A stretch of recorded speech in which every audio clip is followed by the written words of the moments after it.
Thanks for joining our TV News wherever it is that you're watching from here in Rwanda and beyond. Now on to our top story. President Paul Kagame has pointed out the fact that there is need for more investment in technology if it is to address hindrances to global development. Now, the head of the Rwandan state made these remarks while co-chairing the Broadband Commission meeting that was held here in Kigali. Sajin Hore explores. During the meeting, it was emphasized that if technology is to make the difference it has the potential to, there must be a willingness to invest properly in the sector. We are still living in tough times, economically, politically, and in terms of global public health. The immediate future is full of uncertainties and risks. But one thing is sure. All of the challenges we face can be handled faster, better, and more equitably by investing in universal, affordable broadband. The leadership of the Commission agreed on the importance of affordable broadband technology when it comes to global development, and despite the challenges, President Paul Kagame also noted that progress has been made. We have come a long way since then, but we still have some distance to travel to achieve universal and affordable broadband. It is very encouraging to see that our Broadband Commission community is as energetic and focused as ever. So I really want to thank you all for your continued commitment to our shared agenda. This meeting is happening at a fortunate moment. Right here in Kigali, we are also hosting the World Telecommunication Development Conference, WTDC, for the first time in Africa. The theme is connecting the unconnected. A notable feature of this WTDC is the launch of Partner to Connect, a platform to mobilize new resources and partnerships for universal connectivity. The Rwandan Head of State also gave his country as an example of what technology can do, pointing to the fact that Rwanda has already benefited from partnership efforts as a lead country in the JIGA initiative led by the International Telecommunication Union and UNICEF. He said the pilot project in 63 schools has resulted in a quadrupling of capacity and a 55% reduction in cost. Founded in 2010, the Broadband Commission for Sustainable Development has worked to transform the state of technology worldwide. Broadband connectivity now reaches more than 95% of Rwanda's territory. Thank you, Saj. Now, while last year more than 193 million people in 53 countries were affected by food shortages, this number could rise by 40 million people this year. Those will include even people in the region. Now, some farmers and agriculture dealers across the country acknowledge that there is no food shortage, in Rwanda due to the fact that the government has made efforts to develop agriculture. We go to Sam Karisa for more. Some Rwandans and foreigners who work day by day with farmers across the country believe that despite rising food prices, there is no shortage of food in Rwanda. Norman Mugisha and Walter Island both agree that Rwanda is in well position compared to other countries in terms of food security.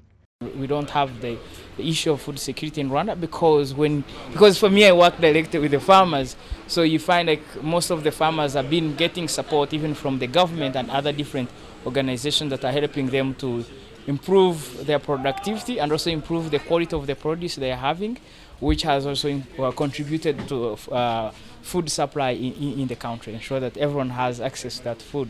And also there has been an involvement of young people into agriculture, and so that increases also the level of production and productivity of the food in the country. Food security, as it seemed, since my stay here in Rwanda, it seems to be quite adequate. We've not had any problems with the local crops being supplied to us, so that's a very good thing. I want to be and say very appreciative to the government of Rwanda, who has been very diligent in supplying the small farmers with the necessary funding and technical assistance that they will need in order to produce bunker crops. A report released by the Global Network Against a Food Crisis on the global food shortage in 2022 shows that more than 193 million people in 53 countries had lost their food supplies by the end of 2021. And if no action taken, the number will increase by 40 million people this year. In Rwanda, the report shows that there was no food shortage last year, and the country is expected to remain stable in terms of food security even this year.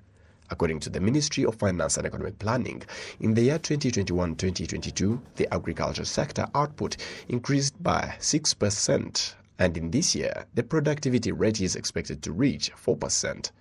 In order to continue promoting the use of fertilizer and to support farmers in accessing it, the government of Rwanda has increased the budget meant for this matter from 5 billion Rwandan francs in 2018-2019 to more than 13 billion Rwandan francs in the year 2021-2022. While presenting to the Parliament the 2022-2023 Budget Framework Paper, the Minister of Finance and Economic Planning, Dr. Uziel Ndagijimana, noted that the agriculture sector has been given attention.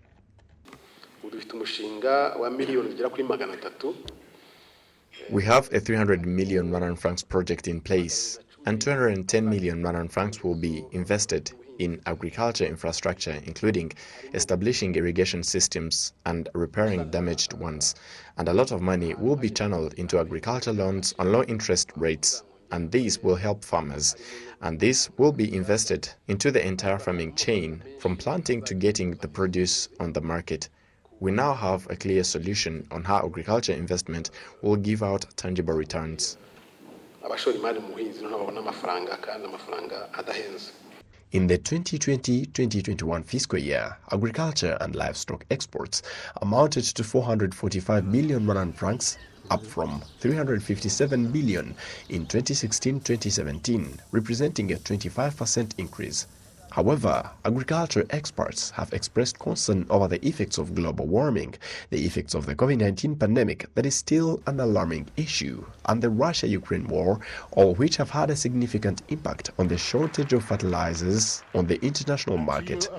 At the 57th annual meeting of the African Development Bank, Rwanda's Prime Minister, Dr. Edouard Ngirente, pointed out that the government has been supporting farmers to get fertilizers, and the country is gradually getting enough seed, owing it to seed multiplication in the country, and that shortage of fertilizer plus a rise in its prices will soon be history in Rwanda, as an industry that manufactures fertilizers will be operational in the country in 1 year period.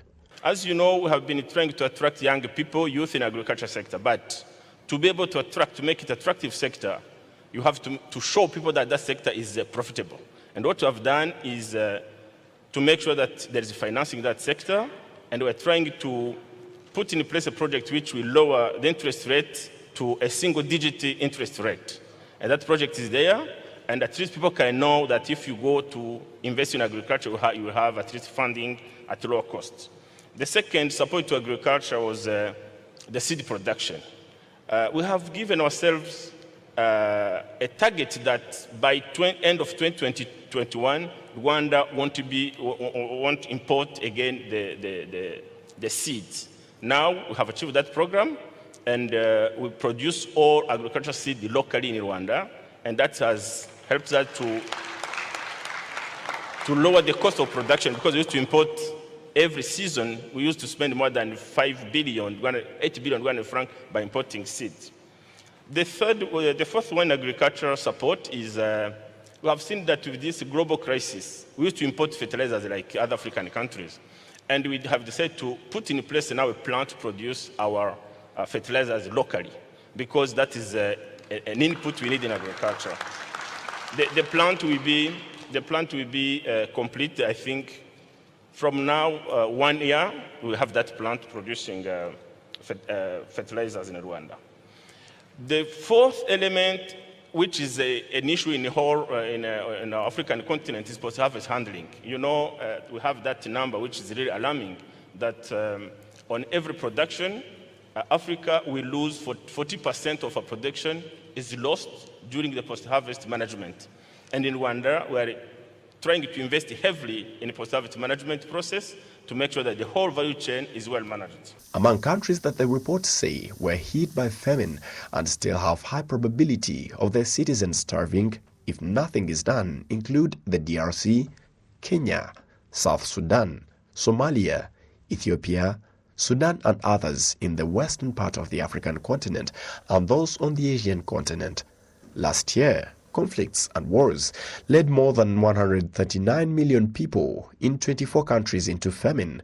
Climate change caused famine to more than 23 million people in 8 countries, and the economic downturn caused by the COVID-19 pandemic left more than 30 million people in 21 countries starving, all which has laid a profound effect on more than 1 million children under the age of 5 currently stunting. Sam Kalisa, Rwanda Television News. Thank you, Sam, for that very insightful report. Now, on to matters of faith. On Sunday, as people celebrated Pentecost, members of various Christian denominations as well as churches noted that celebrating this day helps them strengthen their relationships as well as beliefs. Olive Ntete filed this report.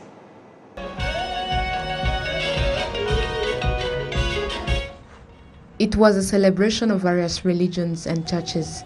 Those who preached emphasized on preaching that reminds people where this day came from and the reason we still celebrate it.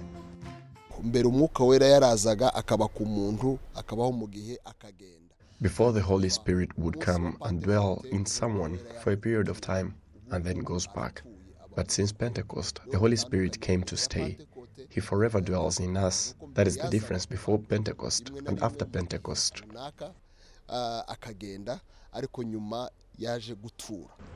According to various people, this day is a reminder of how they should live their lives and also how their relationships should be with others with the help and power of the Holy Spirit. The Pentecost Day changes us completely, and I would say that it has already changed us. Fruits of the Holy Spirit should be noticed by those we live with and our friends. We should behave like changed people. In the Catholic Church, this day coincided with a prayer service for those in need of the gifts of the Holy Spirit. These people have been doing sanctification for 40 days in various parts of the country. After this prayer, the Archbishop of Kigali, Antoine Cardinal Kambanda, in his message, he highlighted that love and unity should characterize people of all parts of the world.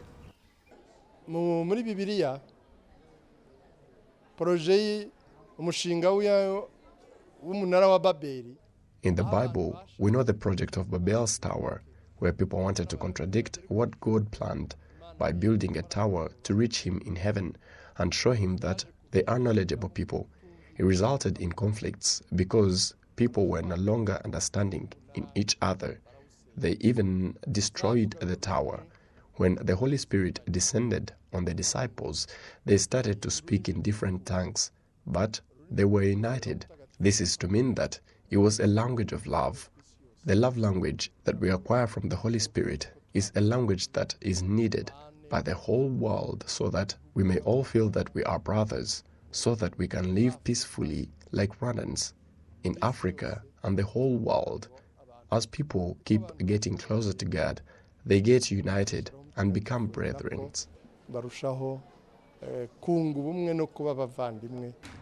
The Pentecost Day is usually celebrated in various countries 7 weeks after Easter, and it usually happens between the 10th of May and the 13th of August.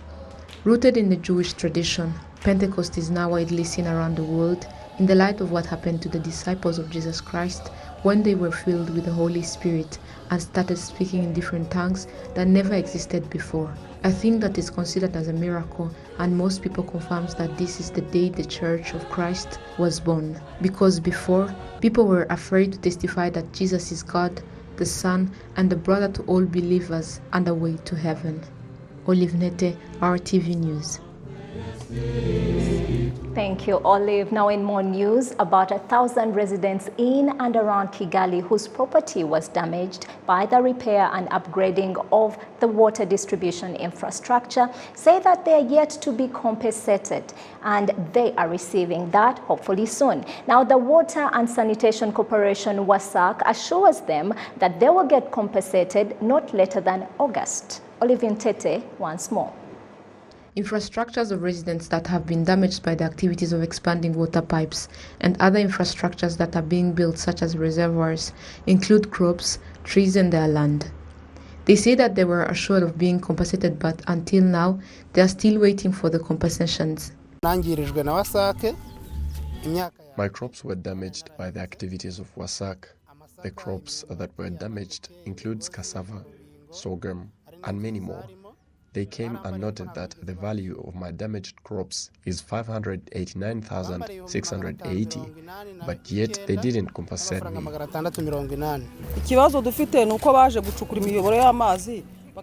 The problem we have is that they came to dig where water pipes will be put, and through that, our crops were damaged. And they say that they will compensate us, but we have been waiting. Until now, we haven't received those compensations. They damaged my crops and trees, and they say that they will compensate us after 2 months. And the value of my crops is 320,000. According to the Water and Sanitation Corporation institution, 9,353 residents faced the damages caused by the construction of water infrastructure activities, which is worth more than 6 billion Rwandan francs. Among them, 8,217 have already received compensations, which has a value of more than 6 billion Rwandan francs. Those still waiting are 1,030, and their damaged infrastructures has a value of more than 247 million Rwandan francs. In Kanombe sector, in Usanza and Karama cells, 111 people faced the damages, and the estimated compensation amount equals to more than 31 million Rwandan francs. Two among those people received compensations worth 1,999,055 million Rwandan francs. The remaining are 109 and will be paid an amount of more than 29 million Rwandan francs. Those costs add up on 150 people in Gisozi that have not yet received the compensations. The head of Community Mobilization Services Unit at WASAC, Kajiwab Joseph Powers, assures the residents with damaged properties that they will get compensations not later than August.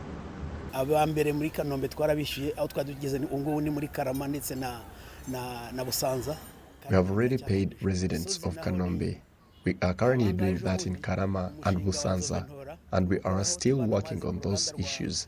About people in Gisozi, their activities were currently damaged by the project of Nzove Nora that is carrying water to the reservoirs in Nora, and it will support residents in Gasanze, Luba, and part of Chimirongo. Our responsibility is to follow up on those projects and see if it has been well done, and also that residents receive their compensations on time. On WASAC's side, we do not have any expropriation problem. About the 6 billion we are supposed to pay, we have already compensated more than 8,000 people in 9,000 that are to be compensated, and that clearly shows that we are following up on that. Our responsibility is to provide good and better services to whoever is in need of them. The expansion activities of water pipes and construction of reservoirs is a government program to provide clean water to the people, whereby 2024 every citizen will have access to clean water at a rate of 100%. Olive Nete, RTV News. You're still watching RTV News. Now, some members of RPF Nkotanye in Huye district say that the efforts towards developing Huye town's infrastructure have been yielding results. However, there's need for more establishments in the city that are modern. They emphasized this during the party's advocacy meeting at the district level that brought together representatives from the settlement level up. Take a look. Renovations of old buildings in Huye town began in the Arabian Quarter that was damaged but has been slow. This has caused visitors and workers to complain because it gives a bad impression of the city of Huye, which is one of Kigali's 6 secondary cities. However, so far, some modern buildings have been completed and others are undergoing renovations. Huye residents and visitors say this has changed the way Huye district is perceived. biratanga ishusho nziza kubera ko iyo urebye Huye yo mu myaka itambutse It shows progress because when you see the Huye before and that of today, there is a difference. And Huye, being one of the secondary cities, it means that there is hope that the city is going to thrive. For those who reside here, visitors and even those who work here, it is evident that there is hope. For example, there is a world-class stadium in Huye which is being renovated today. You can also see modern buildings being constructed, and as time passes, there is progress. The plight of old buildings in Kigali's secondary cities continues to thwart the objective, according to the parliamentarian Honorable Hakana Albert, based on the report by the Auditor General that was released in April this year, highlighting the process of reform is slow. nkatwe mu nteko ishinga amategeko tugendeye kuri raporo yakozwe n'umugenzuzi mukuru. As the authorities, we follow the report prepared by the Auditor General, which shows that there has been little progress, not everywhere. It is specific places that are not progressing fast enough, mainly Kigali's secondary cities. But when a report like that comes, it is to show us the gaps we need to close in the remaining 2 years that we have left to release the party's manifesto. We are asking that we work together with all entrepreneurs, youth and women networks to achieve the assignments our chairman gave us. Muri rusange abanyamuryango tugafatanya ibikorwa tukesa umuhigo nyakwa chairman wacu umuryango yaduhaye.